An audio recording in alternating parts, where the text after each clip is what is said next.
There are a number of case studies in Australia that involve community and stakeholder engagement to develop shared visions of future urban development and related water-sensitive systems. I believe that the process followed by Marrickville Council in Sydney represents best practice. So Jan Orton is the manager and gives us the story. Hi, I'm Jan. I work at Marrickville Council and I've worked here for 14 years.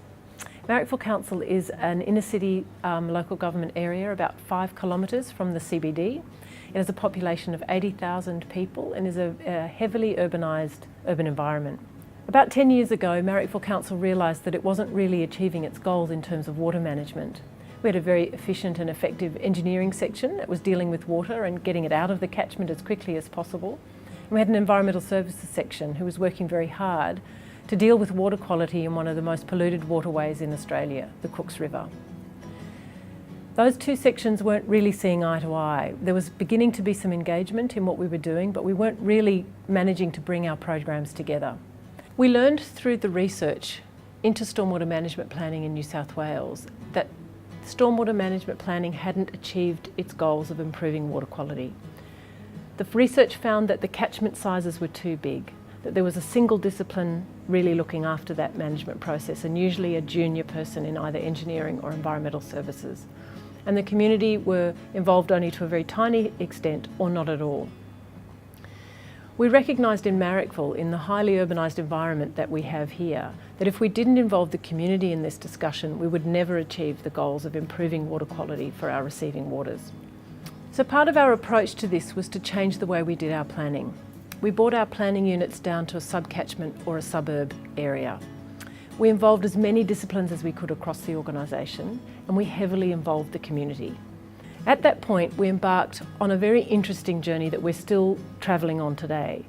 It was a journey into deliberative democracy and public participation in water management. We knew that if we wanted people to participate in the decision making, we needed to give people as much information as we had so that everybody who came to the table had an equal role to play and certainly weren't disadvantaged without information and knowledge at their disposal. So we set about mapping the catchment, the sub-catchment or the suburb we were looking at. We looked at all the social characteristics of that catchment, we looked at the physical characteristics, we looked at land use, we looked at how water came into the catchment and in what condition it came into the catchment, and we looked at how water left the catchment and in what condition it left the catchment. And within this information, we went to the community and we went to staff and we worked with them very collaboratively on planning the future for that catchment. Once people had been provided with the knowledge and information about the catchment that Council had access to, we started on a visioning exercise with the community and with staff. We invited residents and Council staff to participate in a process to think about what the future of their area would be, what it would look like in 50 years' time. And from that, we then set out to identify a series of goals. What would be our goals for 50 years' time? And what would be our goals in 10 years' time if we were well on our way to that 50-year vision? The community really embraced this process and we made a big attempt to talk to everybody in the community as much as we could. We had people from all sorts of backgrounds participating in this, people who had never been part of the council democratic process before. They weren't part of environment groups, they weren't members of lobby groups. They were ordinary people in neighbourhoods wanting to make their place a better place for the future.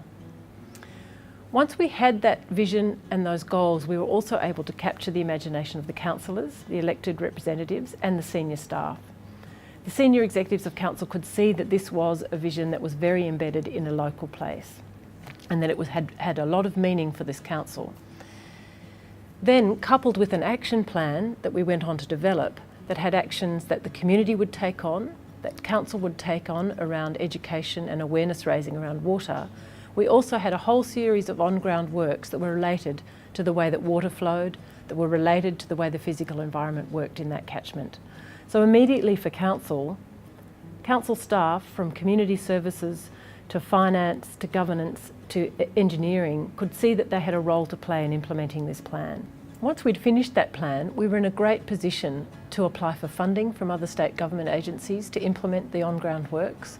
We were in a great position to work in more partnership with engineering services and other parts of infrastructure to implement water sensitive urban design in that subcatchment. And we were in a much better position to start rolling this out as a core program of councils. So having finished that plan, we were in a great position to be able to apply for grant funding from state government agencies for the on-ground works. We were in a much better position to continue to integrate with our infrastructure services staff on implementing water sensitive urban design in our capital works.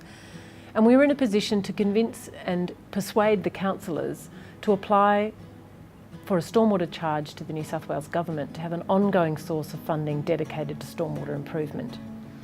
We applied the approach we'd taken to the management of that stormwater charge and now have an ongoing and dedicated source of funding for water sensitive urban design, for ongoing planning and for ongoing public participation in the process.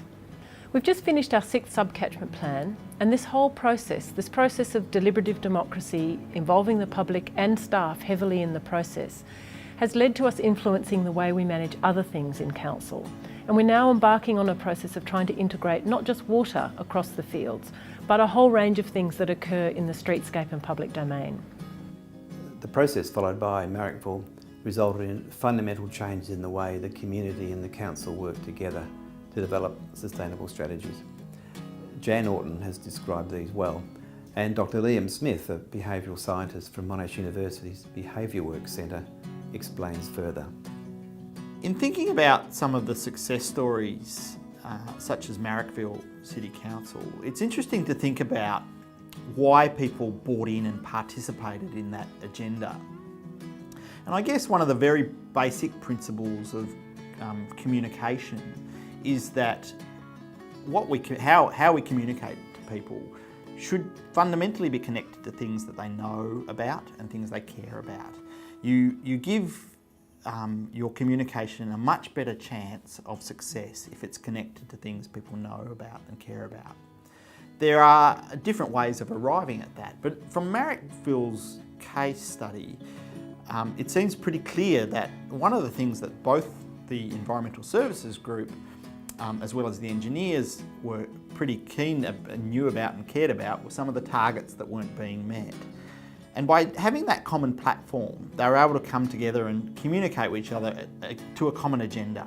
And I think that's really key in the transition to water sensitive cities more broadly as well, because we really want people to agree to a common agenda. And I think livability is a really good one that many people who live in cities commonly ascribe to. We all certainly care about the infrastructure in our local area and things that may happen to our local neighbourhood and communities. So this is a good opportunity to connect to those things and bring people in the discussion about how they may be changed or look differently in the future, where the area may be much more livable, but the environs may change somewhat. So if we think about the transition from where we are now to a water sensitive city, people will be doing things differently in the future, or we hope they will. And we want to take them on that journey. When we have a situation like a flooding event or a drought or a pollution event, we can look at the behaviours people do now and then try and catalyse them to go on the journey to greater water sensitive cities, to think about in their own minds, I'm the sort of person that does this. Then with some good communication that connects to things they know and care about, also they can do more that takes them on that journey.